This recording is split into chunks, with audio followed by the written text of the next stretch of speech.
BG, mahal naman natin sila. Mm. Kaya lang, abogado si Senator Marcoleta, hindi siya mapapaikot-ikutan at hindi madadaan sa mga ano. Salamat kaayo, Mr. Chair.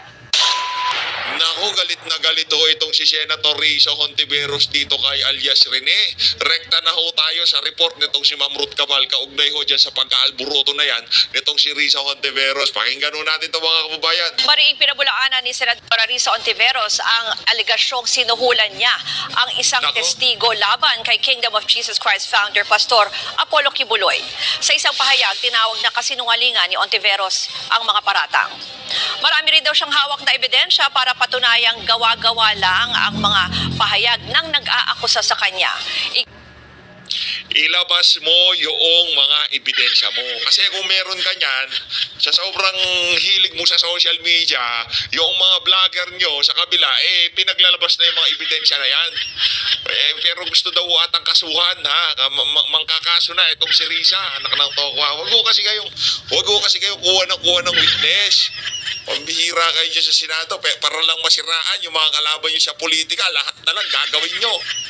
Base ho yan sa sinabi nitong si alias Rene, ha, talagang hindi ho birong pera ang pinapakawalan nila para makapanira sa mga hearing na yan. Kung sakali mang totoo yung mga aligasyon nitong si alias Rene dito kay Senator Risa Hontiveros. Ngayong mga panahon ko kasi na to, ang pinanghahawakan lang ho natin yung body language nitong si alias Rene, the way na dineliver niya yung kanyang expose, yun lang ang pinanghahawakan natin. Kung ikukumpara nga naman natin doon sa kanyang naging testimonya sa Senado versus sa pinakalitas niyang testimonya, mas kapani-paniwala yung huli. Kasi una sa lahat, napaka dire-diretso yung pagsasalita niya. Walang maraming script, ika nga. No? Tuloy natin. Iginiit din ng senadora na voluntaryong nagbigay ng testimonya ang lahat ng tumestigo sa mga pagdinig tungkol kay Kibuloy.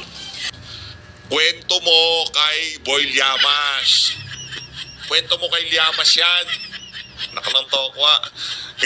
Ikwento mo yan kay Bob Makino at kay Kiko Pangilinan. Pagdating sa latagan ng witness sa Senado, kung manggagaling yan kay Risa, huwag lang ho kayo magdalawang isip, huwag yun akong pakinggan. Wala na ho, sira na kredibilidad yan. Una, formally, base dito kay Atty. Ferdinand Topacio. Pangalawa, kay Kian. O pangatlo, itong kay Pastor Kibuloy. Sa lahat na lang hong malalaking hearing na hinawakan ni Risa Hontiveros, dyan sa Senado, pagkatapos ng hearing, meron ho siyang kinasasangkotang iskandalo. Anak ng Tokwa. Naghaanda na ng legal response ang kanyang kampo para Yan. sa tinawag niyang harassment at pananakot. Nag-ugat ito sa pahayag ng dating witness na si alias Rene na binayaran daw siya at iba pa para tumestigo kontra kay Kibuloy bilang bahagi ng umano'y plano para pabagsakin ng pastor. Aabot raw sa 1 milyong piso ang sinasabing ibinayad sa kanya. In-upload ang video ng pahayag na ito sa social media. Ayun na nga mga kababayan, ano ang masasabi nyo sa naging tugon nitong si Risa Hontiveros? Ito ho yung tugon niya na yan. No? Mamaya ho, kay Atty. Tricks tayo. Ano? Basahin lang ho natin ang banat nitong si Senator Risa Hontiveros dito kay alias Rene. Ito ang sabi niya dito sa post niya na to. Punta ho kayo sa kanyang FB page, tapos click nyo lang ho yung ABS-CBN na yan. No? Base ho dito sa post ng ABS-CBN, Manila Sen Risa Hontiveros said she was preparing serious legal response against an alleged witness who claimed he was paid by the lawmaker to give false testimony against Pastor Kibuloy, former President Rodrigo Duterte, and Vice President Sara Duterte during Senate hearing last year. Ito mga kababayan, we are preparing our serious legal response. Yan sinasabi ko, alias Rene. Huwag ka muna magpakita. Response against this act of harassment and intimidation. Hindi namin palalampasin ang mga nasa likod ng pananakot na ito, Hontiveros said in a statement. Anong hindi palalampasin? Kung meron nung dapat managot dito, kung meron nung dapat magpaliwanag dito, at kung meron nung dapat kasuhan dito, walang iba ho, hindi kayo yun. Bandang huli, kayo na nga ang inakusang nagbabayad at yung the way na diniliver niya yung speech niya ay talagang hindi lang ko kapani-paniwala. Ganun hong mag-deliver ng testimonya kung totoo ang sinasabi mo. No, imbis na manahimik na lang kayo, di ba? Ang nangyari ano kasi siya, pumupustura ng pagka-presidente sa 2020. Kaya kailangan gawin niya lahat ng magagawa niya para maisalba ang sarili niya dito sa putik na kinasasadlakan niya dito sa issue na to. Ito mga kababayan, in a video posted on the Facebook page, pagtanggol valiente a certain Michael Aurelio who used the alias Rene said he was speaking voluntarily to set the record straight.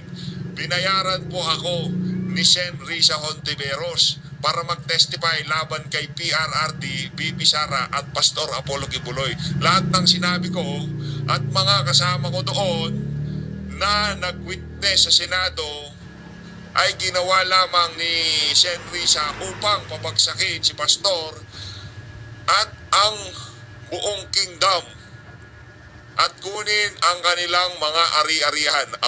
Maurilio said, anak ng tokwa, yung pala ang endgame nyo. Kukunin ang mga ari-arian. Mga walang ya kayo, Senator Risa, Base pa ho doon sa kanilang pagtitipon, ang mga nakakausap daw nitong si alias Rene, Anton Lagdameo, Nicolas Torre, yung mga mabibigat, Chief of Staff ni Risa, yaan ho palang endgame nila.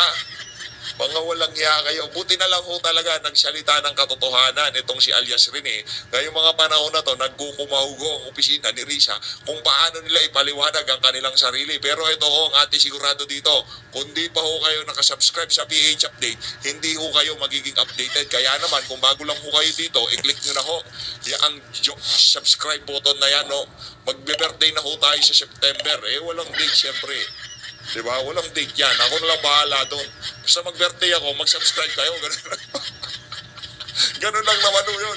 Sa mga nag-subscribe na, sa mga nakalipas sa video natin, maraming salamat sa pag-support sa PH Update. At yung mga hindi pa natin na may mega love shoutout na nagpakulay sa mga nakalipas sa video natin, maraming salamat kay Sir Raymond Federico Picar, dito kay Ma'am Ariza yan. Pagkatapos na lang siguro nitong issue ni Risa, nang tayo mag-mega love shoutout. Tricia Pauco, mega love shoutout. Crystal Gem, maraming salamat, mabuhay ho kayo. Salamat sa napakatinding suporta nyo sa PH Update. Ito. Rekta na ho tayo dito kay Attorney Trix. Syempre, pagka yan nag-analisa, abogado di ba? Iba pa rin yung way na magpaliwanag yung mga abogado at abogada. Ito, abogada to, malupit to. Pakinggan natin. Yung kaso ni Senadora Laila de Lima, hindi ba nag-recant din ng ilang mga testigo laban sa kanya? Is it acceptable in a court hearing?